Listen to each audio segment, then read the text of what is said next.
Hi, I'm Gene. Well, summer's coming and I wanted to start looking at keeping the shop cooler so I can work out here. So I started thinking about air conditioners. Now granted, I would love to do a mini split, but they're out of my price range, especially I would hire to have those installed.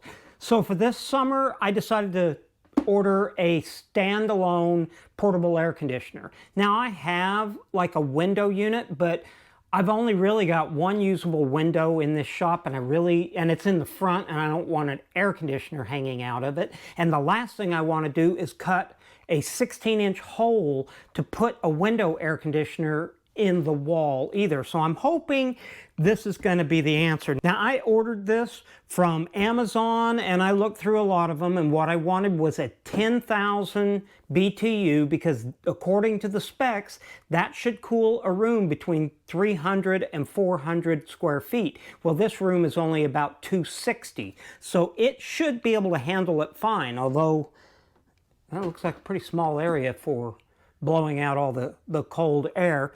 This is, the brand of this is a Garvey. I have no idea about it, but we'll test it out and see. And I think I paid about $270 for it. I'll put a link in the description below. The good thing is when I ordered this, it does come with a free return or replacement policy. So if I don't like it, this thing's going back.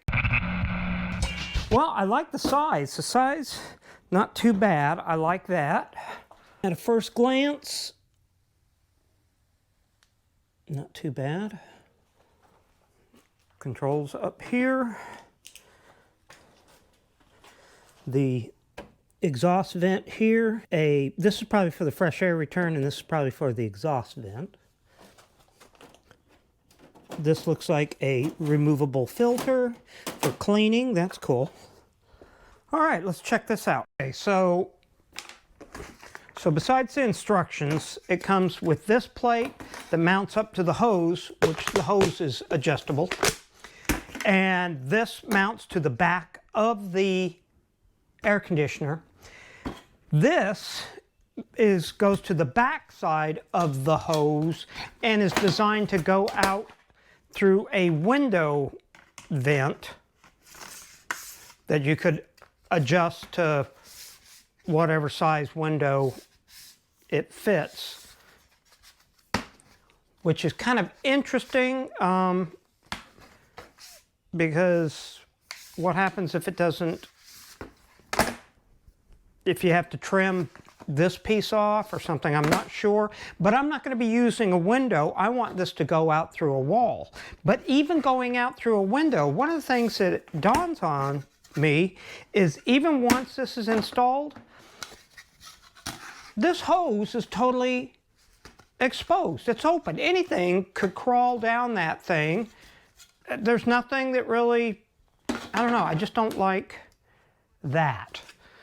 So I picked up a dryer vent and I'm going to install that on the wall outside to help with bringing this through. So once I punch it through, I just got to figure out how to make a connection for that. And I think I could do that with a piece of metal that I could slide this over. Basically, you're going to have to take this part that's going to connect into the back and just kind of thread it down onto the hose. And I think that'll work.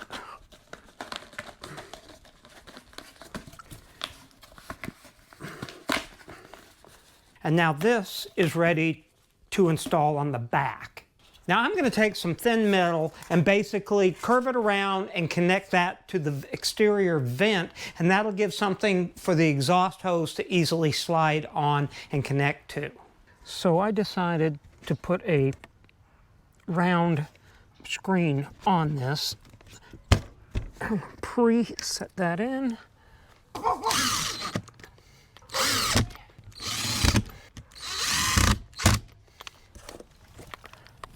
All right, so now I am going to slide this down on here and try to get it to where it will hold that down.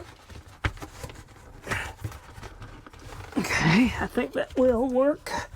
And then I can bend this out and curve that around.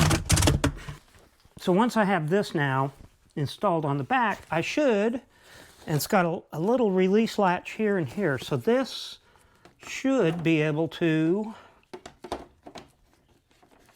set in like that, and then just push on and clip on that piece right here.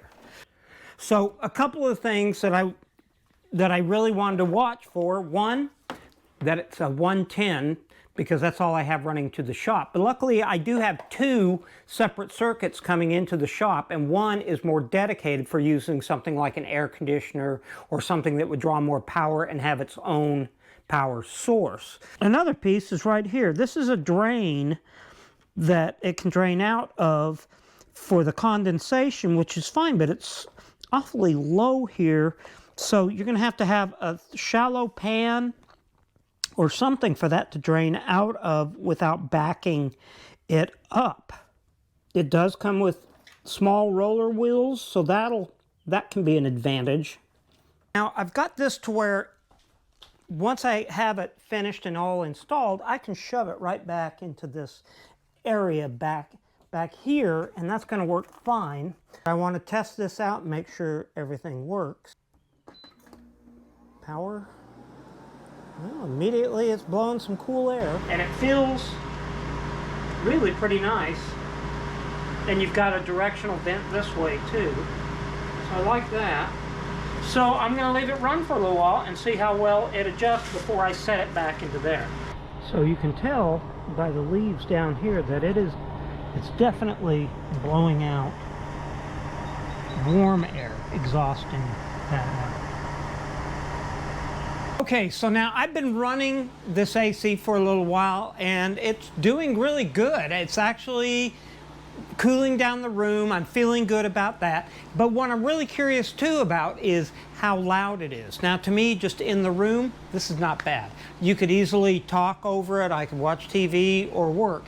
But I'm curious to see how much you're hearing on the mic. Is this sound loud to you or not? But so far, I'm really pretty happy.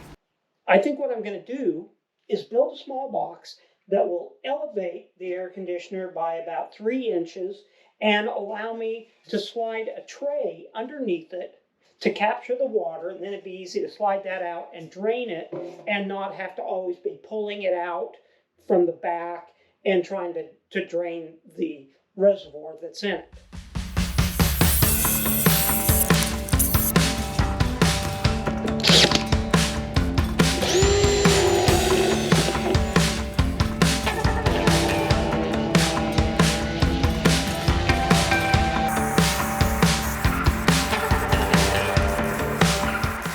Okay, so I've made my little shelf for this to sit on, and I've got my hole cut in the back so that I should be able to set the air conditioning unit on top of this, run this out the back, and slide that pan underneath. Should work. I mean, this is a very fast, crude version of it, but I think it's gonna be fine for what I need. I am gonna take this, and I'm gonna assume I can roll this more toward the front like that. And I want to have enough room, so I'm going to cut this tubing about right there so that I can bend that down into there like that. So I'm really pretty happy with this. This seems to be working great.